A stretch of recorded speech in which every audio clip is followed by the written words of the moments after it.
Welcome to topic 9.4. This is unit 9, topic 9.4, economics in the global age.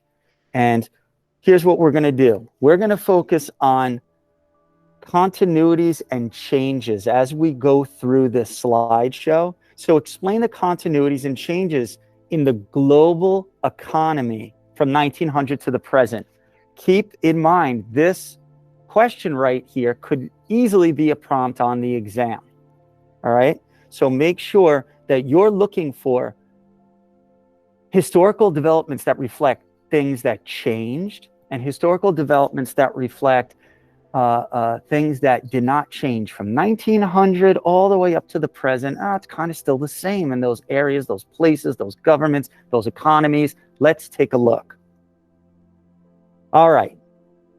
Early in the 20th century, do you remember right before, after World War I, before World War II, you had the Great Depression, right? And during that time, you had democratic governments and non-democratic governments. They all had something similar in common with their economies. Times got tough. And what did they do? They increased control. Governments increased their control of the economy and free trade more than ever before. So if you look down at the slideshow here, America, here's your examples. Franklin Delano Roosevelt and the New Deal increased the power of the American government as well as the power over free trade. Soviets with the command economy, right? They increased their power, control over the economy and free trade. And the fascists in Italy and in Spain, corporate fascism, right? Corporate fascism, where they control, the government controlled the economy more and free market trade. So that's what it looked like in the beginning of the period, right? Increased government control of the economy and free trade. So what changed? Let's take a look. Well, if we're going to try to explain the continuities and changes over time of the world economy, this global economy, obviously the theme is economic systems, right? And what's happening? A trend that accelerated by the end of the Cold War. Governments encouraged free market trade all over the world, okay? So those policies were promoted, and governments increased and encouraged free market trade policies as well. Governments such as the United States under Ronald Reagan, that's an important example. Governments under Great Britain, Margaret Thatcher, two democratic governments that promoted less government control over the economy, more free trade for everybody, right? But look at this. You have China, communist country under Deng Xiaoping, and Chile under Augusto Pinochet. China is a communist country. Chile was under kind of a militant, autocratic, authoritarian control, but they're both promoting free trade. This is something that's not happened in a communist government before, and something that rarely happens in a militarized society under one totalitarian, autocratic, authoritarian leader. Everyone's promoting free trade. They're kind of emphasizing the benefits of globalization and the way a country can get ultra rich and ultra powerful. You could trace that all the way back to the trade routes, right? And somebody has a little horse-drawn cart with shoes, and they're like, well, what if I make 10 carts like that? And I get people who can be my security force as I go across the desert. And then that turns into, what about the ships? Now I can get a fleet of 50 ships and the government military will support me. And you can develop the joint stock companies. And then that grows into like multinational corporations, right? So look at this. The development of knowledge economies happens in Finland, Japan, and the United States. A knowledge economy is something you're currently living in, where technology rapidly changes major industry in the economy, like this. Who's got the Apple iPhone 12? Okay, put it down. You done with it yet? You ready for the 13? Not yet? Okay. Who's waiting for the next version of their phone to come out because they've had it with the version they currently have? Anybody thinking about it already? The way that technology rapidly changes, it has a huge impact on the economy. So who are the people that are putting together these devices? Their knowledge of how to do that needs to rapidly change. Take a look where it says knowledge economies. They're coming out of Finland, Japan, and the US, but who's putting this technology together?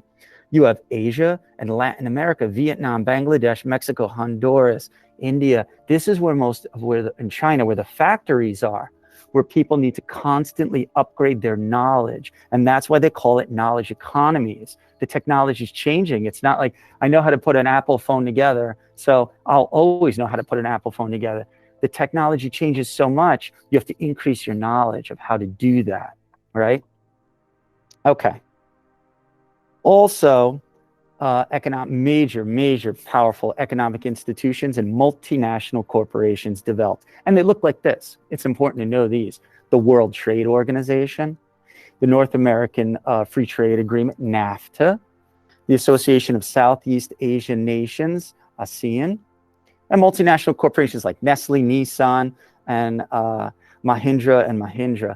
These are major corporations that own businesses you may not have thought that they actually own. You're going to see the power and the connection, okay?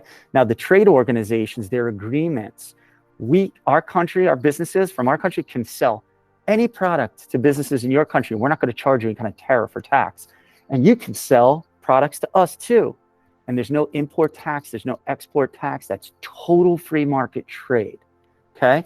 So if a country, and this is how the United Nations deals with a lot of countries, if a country is doing something that infringes on some kind of an agreement, they would say, we're going to put a trade embargo on you, which means you're not allowed to trade with this country we know you make a lot of money off of. Or they would say, we're going to increase tariffs because we don't agree with your policy somewhere else. So now people have to pay more money for your product, so they're not going to buy your product as much. So we can influence foreign countries, and foreign countries can influence us through this global economy. Like never before has it been like this, okay? All right, let's go back and let's look at the evolution of free market trade. So in like the 15th century, during the 1400s, you had mercantilism. Do you remember that economic policy where governments believed there was a finite amount of wealth in this world, gold and silver. And whoever has the most gold and silver has the most money, power, and respect in this world. So they wanted to travel to foreign places, colonize, gather up all the gold and silver, bring it back to the mother country, and that's it. Most money, power, and respect. But that was like a simplified form of a world economy, right? It evolved. In the 1700s, remember, with the Industrial Revolution, mercantilism evolves. And Adam Smith's theories of laissez-faire capitalism and free market trade, remember the wealth of nations, that actually the value of products on planet Earth is infinite. It just depends how clever you are. If you keep adding value and people buy in, they're going to pay more money and want more products, right? And that's like backs up the Industrial Revolution. I'm going to create a factory that just pumps out goods on an assembly line. And as long as people love my product, they're going to keep buying it. Look at Apple. People just keep buying. They just keep buying and they just keep buying. So look how they put value on their products. And through doing that, they create an infinite amount of wealth. They're one of the most, if not the most wealthy country in the world, right? So then now 1900 in the 20th century comes around. And the trends, by the end of the Cold War, many governments encourage free market economic policies. So you have these very strict, either totalitarian or autocratic, total control by one or a few, like an oligarchy, of millions of people in a country. And they realize instead of controlling the economy so much, we need to let it go. And if we have people in our country that are educated, that are independent thinkers, that they're going to bring us an infinite amount of wealth. So they start to let go. And those four examples are four primary examples of democratic and non-democratic countries that loosen up their trade policies to try to increase their wealth. Okay? So there's your four major reasons. You got Ronald Reagan, you got Margaret Thatcher, you got Deng Xiaoping and Augusto Pinochet, US, Britain, China, and Chile, right? So what does a market economy look like? You should know the term for your exam, market economy. You know what that means? To promote private property ownership, not by the government or the state. Freedom of choice of what to sell and what to buy in this world, right? The motive of self-interest. Competition. And you look at the cell phone industry, I keep bringing it up. Apple comes out with the new version, and the Galaxy is the new version, and this competition is supposed to drive prices to be lower, and it increases the value and quality of your product. That's the theory, right? So some people argue for it, and some people make arguments against it. The systems of markets and prices, like the stock market, and limited government control is the biggest part of this. The biggest part of this. So at the beginning of the period, high government control. At the end of the period, limited government control. Okay? Ronald Reagan. So it's called Reaganomics. If you need to use Ronald Reagan in the United States as an example of limited government control, he was one of the first presidents to really let go of control of the economy. And when you look at this, look, what did he do? He reduced the growth of government spending. He reduced the federal income tax. He reduced government regulation, and he tightened the money supply. He really let go of control of the economy. And what was the result of that? The economy exploded under his presidency during that time, okay? His policies were an important part in bringing about the second longest peacetime economic expansion in the history of the United States. Let's go to a communist country that has total control over an economy. Deng Xiaoping's command reforms. So when you look at that, he died in 1976, but what did he do? He committed to ending these upheavals from Mao. Remember the Cultural Revolution? And he actually wanted to embrace free market trade. So when he did that, he stabilized the economy of that country. And people noticed that these democratic capitalist principles might actually be beneficial for our way of life. It really opened the doors of communication. Trade increased, free market trade. He fostered a lot of economic growth in that country. So let's think of this. Although he fostered economic growth by opening the doors of free trade, he refused to turn China into a democratic republic, right? Sorry, but there's no free votes for whoever gets the most votes becomes, part of the government. That communism is here to stay. But we're willing to do business with you if we can make a lot of money off of it, right? Okay. So he made a lot of great economic reforms. So think of all the negatives that Mao Zedong put in there. The Cultural Revolution and how it impacted society, the collectivized farms. People were living like that. He did away with all of it, Deng Xiaoping. Okay? And look, lots of economic growth, the most rapid and sustained in history. So it really lends evidence to believe that a lot of people wanted this in that communist country. So when you look at the chart, you can see tremendous economic growth there. Okay? Look, the long run growth in China's steel industry. These are charts you would see on the exam. Right? You would have to understand the context that I'm going over right now. That's why it's so valuable. Okay? So there were some negatives, right? Because then you get corruption. There's inequality where some groups get benefits over the others. A lot of people move to the cities. You got urban overcrowding. A lot of economic reform in the benefits, right? Essentially, a capitalist economy had been restored by none other than a Communist Party leader. That's big. So now when you look at this infographic, this is the GDP, gross domestic product, like the value of a country based on their industry. Look how it grew, where the United States is compared to China, compared to the green European Union. And China's a superpower. And if they keep moving at the pace that they're moving, they're predicted to surpass our economy is the strongest in the world, and there's a chance that they can surpass us. Okay? All right.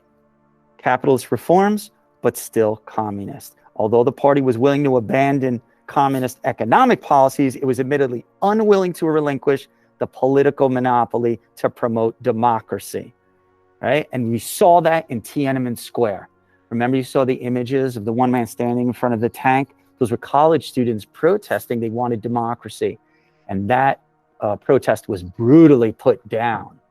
So yeah, we'll promote economic reforms, but no democracy here, okay? All right, the knowledge economies. I talked about the knowledge economies a little bit here, where people have to rapidly keep retraining themselves. And these are second and third world countries. People don't have the time to do that. So it creates a lot of inequality and negative consequences to these individuals just trying to make a living, right? And here's one example. If you know about Foxconn Inc. in China, in Taiwan, it's one major example. So you have thousands of people working in a factory, and it says Microsoft is investigating a report that workers at a Chinese plant that makes Xbox game systems, they also make Apple products as well. They threaten mass suicide. Why would you threaten mass suicide from working in the factory? Over pay disputes, according to a statement. So around some of those buildings, they put suicide nets around some of those buildings. And if you look, there are many images. So why would you put suicide nets around a corporate factory? What are the conditions inside that factory that would drive somebody to try to end their life?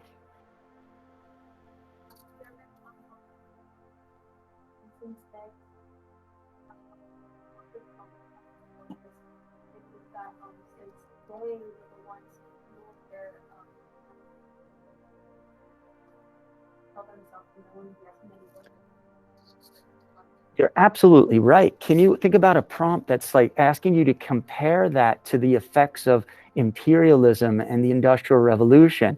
You got the children, workers barefoot in factories, the Industrial Revolution. You think about the effects of colonialism and imperialism, right? And you have people in India and South Asia and Southeast Asia just being completely exploited. Look at today. It's still going on in similar forms, right? So this is look across time periods, and you can get a DBQ or a short answer that's going to ask you to come up with those connections. See that? Okay. So what else happened? Multinational corporations and regional trade agreements. You got the WTO, NAFTA, ASEAN, then you got corporations like Nestle, Nissan, and Mahindra and Mahindra. So what's the evolution? Let's make some connections. In the 15th century, look, remember what I said, it started, look, the British Industry, you got the East India companies. And now let's move over time. By the 18th century, you have Hong Kong and the Shanghai banking, like HSBC, right? And they develop, and now you have Coca-Cola. You have Mahindra, Nestle, and Nissan. And these are seriously powerful companies. I'm going to show you the connections. So what's a trading bloc? You need to know this. It's a group of countries that have decided to reduce or eliminate trade barriers. They make alliances and agreements, kind of like an economic alliance to try to maximize the money, promote free trade. So the World Trade Organization members, look how many in red there are. And they try to maximize the free trade, 159 members. EU, NAFTA, and ASEAN, you can see.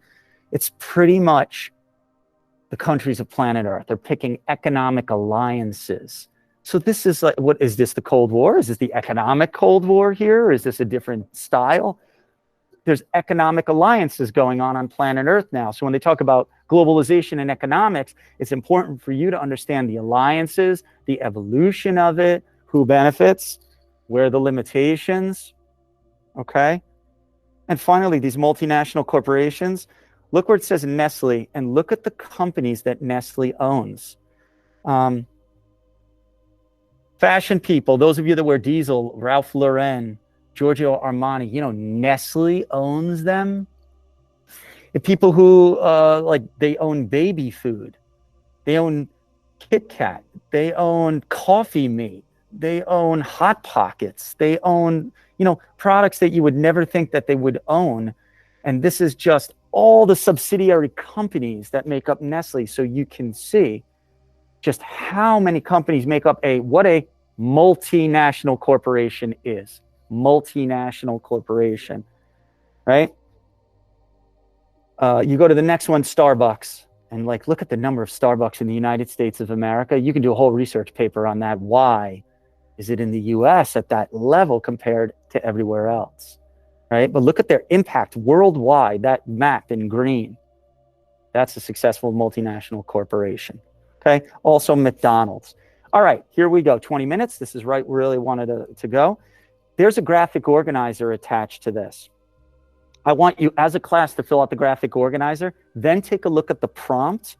The prompt is, to what extent has the global economy changed during the period 1900 to the present? I gave you two big clues to what changed and what stood the same, which you could use. You fill out the graphic organizer, use the graphic organizer and the presentation to create a thesis. Okay? Let's see if we can do it in 15 minutes. Ready? Go. To what extent has the global economy changed during the period 1900 to the present? Simply stated, while political ideology played a role in controlling the 20th century global economy, reforms eventually promoted free trade over time, thus causing economic changes to a great extent. Well, the reason for this is at the beginning of the period, democratic, fascist, and communist governments, they attempted to increase economic control and limit free trade market as reactions to the Great Depression and World War, right? People were suffering economically. There was war, so governments took more control of the way people made money, spent money, the way business was done, and how the money was distributed because of the Great Depression and World War. By the end of the period, more Western communist and authoritarian states, they promoted free trade. So that's what shows the change. In the beginning of the period, governments had a strong grip on their economy, and it didn't matter if you're democratic, if you're communist or authoritarian. By the end of the period, what changed? Didn't matter if you're democratic, authoritarian, and communist, they let go of control of the economy. And then underline what stayed the same, never change. Oh, my annoying friend from kindergarten to 9th grade is still annoying. Although we grew up, they're still annoying. Oh, so what stayed the same here? Look, while communist and autocratic leaders continue to resist democratic reforms.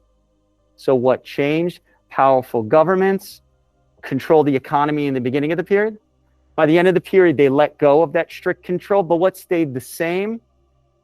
Communist and authoritarian leaders refused to become democratic. Members, please come to Ms. Matera's office today if you can. Your shirts came in. Teen Action Task Force members, please come by Ms. Matera's office to pick up your t-shirt. So look, what to take away? Make sure you understand what free market policies are. Make sure you understand at the beginning of the period, it didn't matter what type of government you were, had a strong grip on the economy. By the end of the period, you let go and promoted free market trade. That's the big change. What stayed the same? Authoritarian, militarist countries, communist countries, they refused democratic reforms over the whole period. Hey, let's do business. Want to become democratic? No. Hey, let's do business. Want to become democratic? No. Hey, let's do more, but we're making a lot of money off each other. Do you want to do some vote? No. Okay. You want to let someone run for president? No. Okay. Hey, by the way, I hope this helps.